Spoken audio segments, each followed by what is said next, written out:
Hello everyone, welcome to Tasty Dish by Sethu Palaniappan.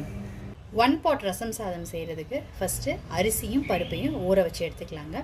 இதுக்கு அரிசி 1 tumbler எடுத்துருக்குறேங்க. 3 table spoon துவரம்பருப்பு எடுத்துருக்கிறேன்.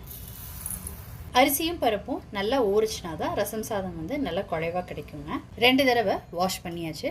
இப்போ நல்ல தண்ணி விட்டு 1 ஹவருக்கு ஊற வச்சு எடுத்துக்கலாம்.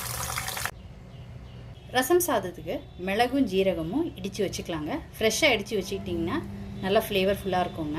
அதனால் கொஞ்சம் மிளகு ஜீரகம் இது ரெண்டையும் இடித்து வச்சுக்கலாங்க. இந்த மாதிரி இடித்து வச்சுக்கோங்க. இது ஒரு பக்கம் இருக்கட்டும்.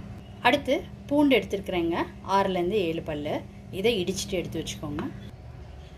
1 pot ரசம் சாதம் செய்கிறதுக்கு ஒரு குக்கரில் எண்ணெய் விட்டுக்கிறேங்க. எண்ணெய் சூடானதுக்கப்புறம் இதில் கடுகு உளுந்தம்பருப்பு, காய்ந்த மிளகாய் 1, கருவேப்பிலை, பூண்டு இடித்ததை சேர்த்துக்கிறேன். 2 தக்காளி சேர்த்துக்கிறேன். 1/4 டீஸ்பூன் மஞ்சள் தூள். அடுத்து ரசம் பவுடர் 2 ஸ்பூன் சேர்த்துக்கிறேங்க. ரசம் பவுடர் இல்லைன்னா அதுக்கு பதிலாக நீங்கள் சாம்பார் பவுடர் கூட சேர்த்துக்கலாங்க. நம்ம சேனலில் ஏற்கனவே ரசம் பவுடர் அப்லோட் பண்ணியிருக்கிறேங்க. நீங்கள் செக் பண்ணிக்கோங்க.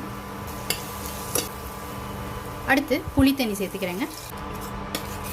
புளி தண்ணி ஒரு கொதி வர ஆரம்பிச்சிச்சுங்க. இப்போ தண்ணி சேர்த்துக்கலாம். 1 கப் ரைஸுக்கு 6 கப் தண்ணி சேர்த்துக்கிறேங்க. 6 டம்ளர் தண்ணி சேர்த்துக்கிட்டாச்சுங்க. இப்போ இந்த டிஷ்ஷுக்கு தேவையான உப்பு சேர்த்துக்கிறேன். இப்போ ஊற வச்சிருக்கிற அரிசியையும் பருப்பையும் குக்கரில் சேர்த்துக்கிறேங்க. எல்லா ரைஸையும் சேர்த்துக்கிட்ட பிறகு நல்லா கலந்து விட்டுக்கிட்டாச்சுங்க. இப்போ இடித்து வச்சிருக்கிற மிளகு ஜீரகத்தூள் சேர்த்துக்கிறேன். மல்லித்தலை சேர்த்துக்கிறேன். இப்போ ஒரு கொதி வர ஆரம்பிச்சிருச்சுங்க.